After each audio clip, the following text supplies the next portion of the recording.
It was just a boot to a dog. Nothing serious, he thought. But in a quiet American town, that single act would flip the script on a man who thought he owned every street he rode into.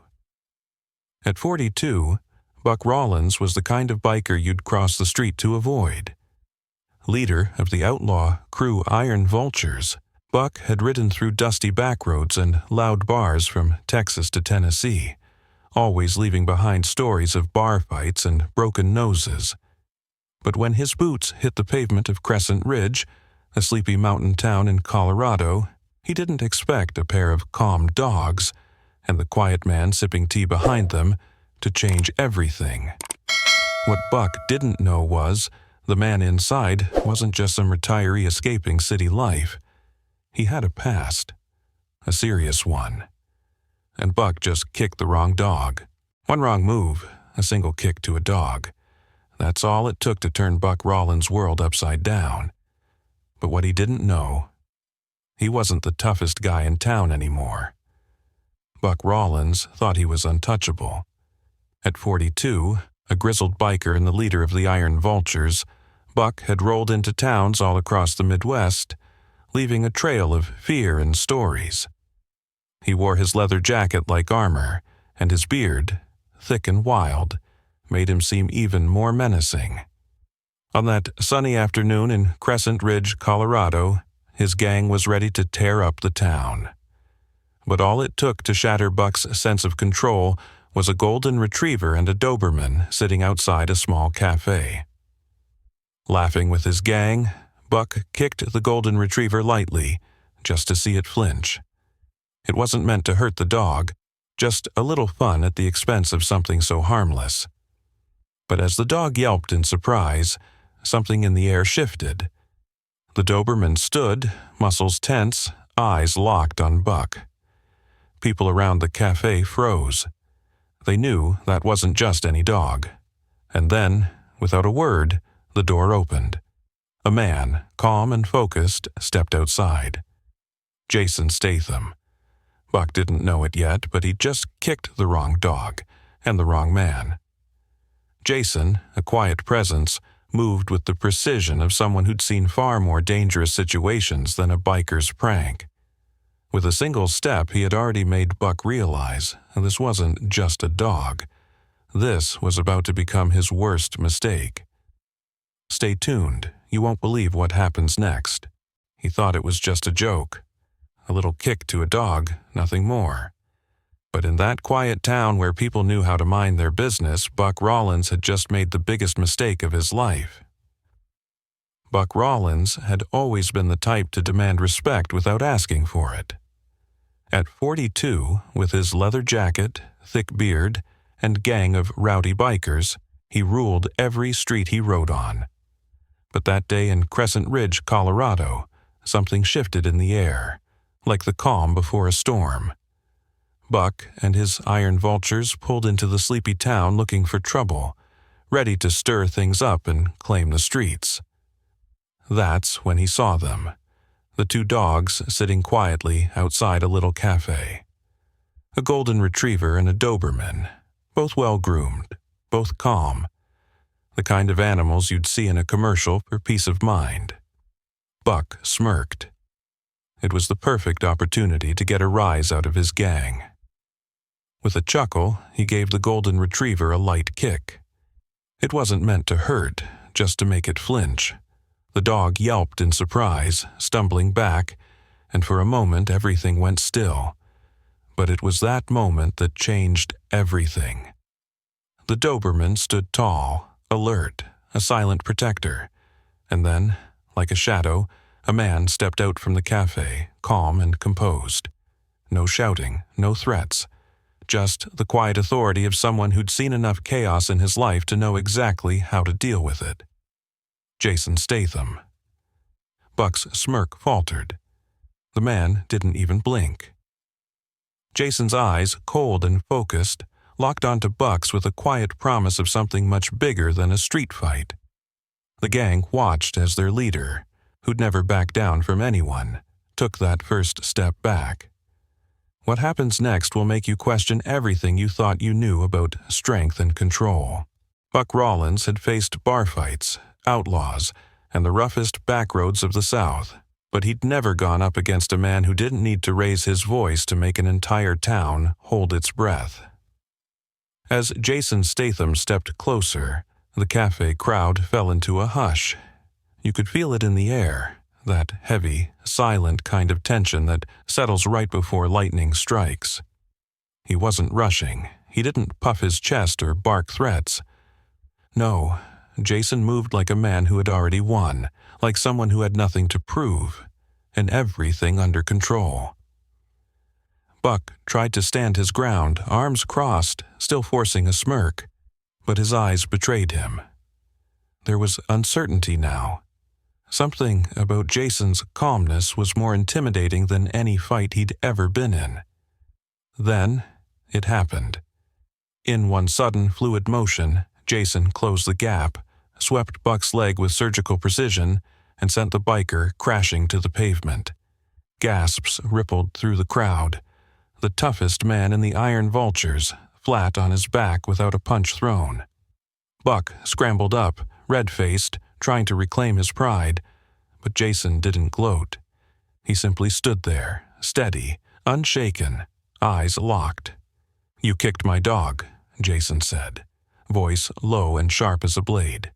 "Now you know how that feels." Buck's breath hitched.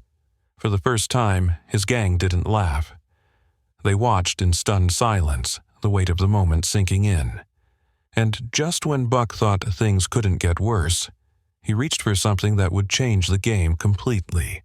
Buck Rawlins thought he had seen it all, until the moment he found himself staring down a man who didn't just know how to fight. He knew how to control the storm before it even started. The tension in the air was palpable as Buck stumbled to his feet, the sting of humiliation burning through him. His gang stood frozen behind him, unsure whether to step in or stay back. This wasn't a street brawl anymore. It was something deeper. Something that had nothing to do with fists and everything to do with power. Jason Statham stood in front of Buck, calm, unbothered, as if he was watching a slow-motion train wreck unfold, but still holding all the cards.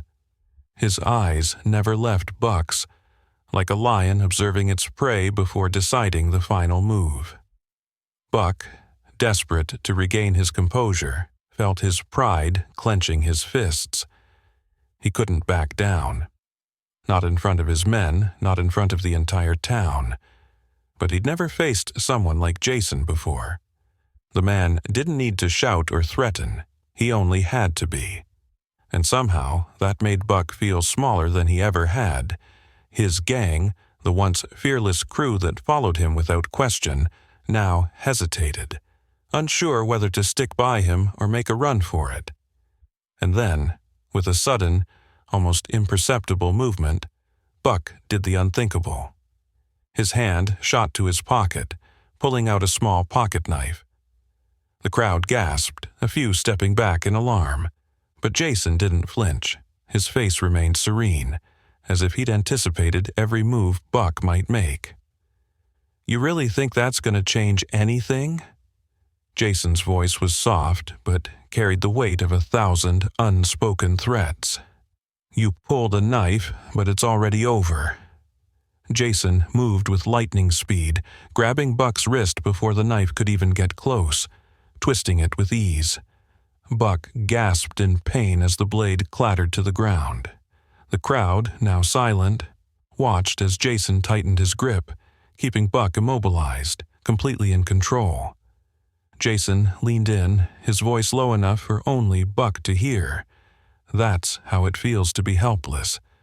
Now, imagine how my dog felt."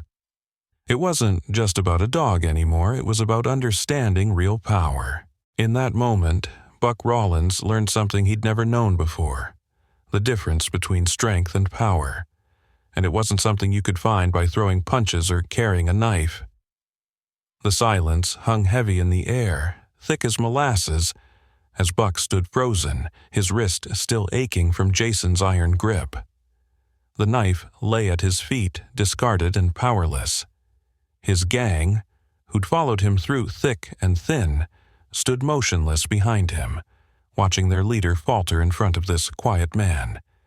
They'd never seen Buck like this, not once, not ever. The man who'd always prided himself on never backing down, who made others fear him, was now the one trembling.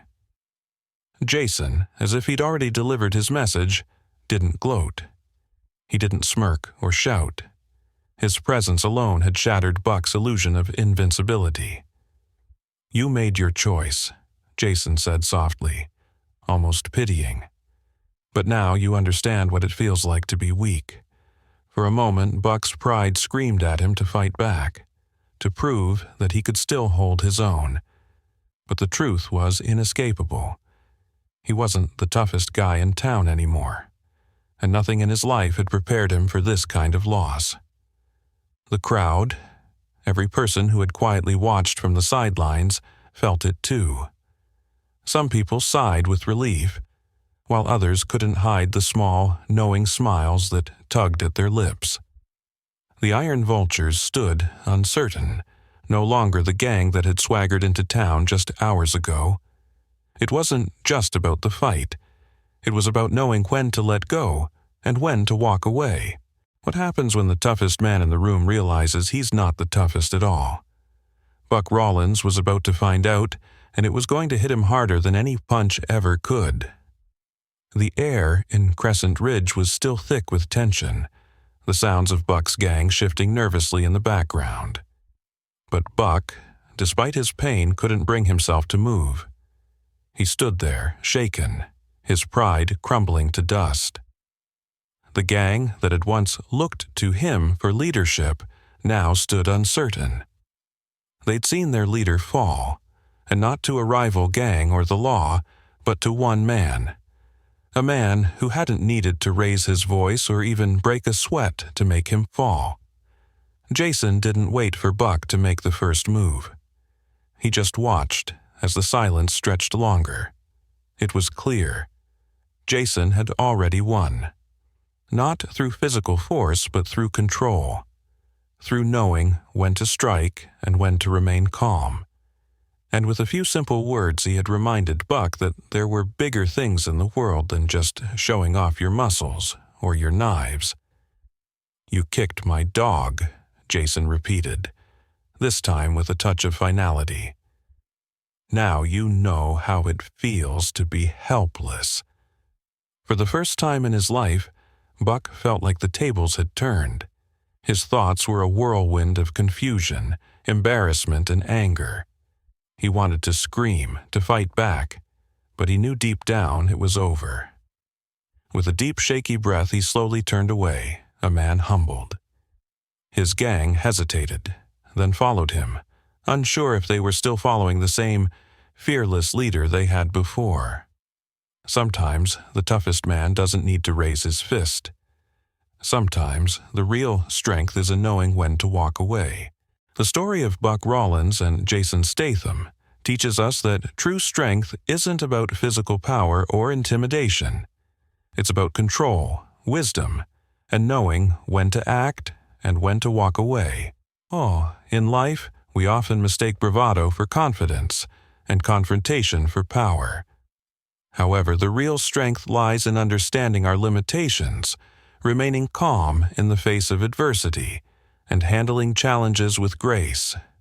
It's not the loudest or most forceful person who commands respect, but the one who knows how to navigate life's struggles with composure and humility. This lesson reminds us that wisdom and self-control are the ultimate forms of strength.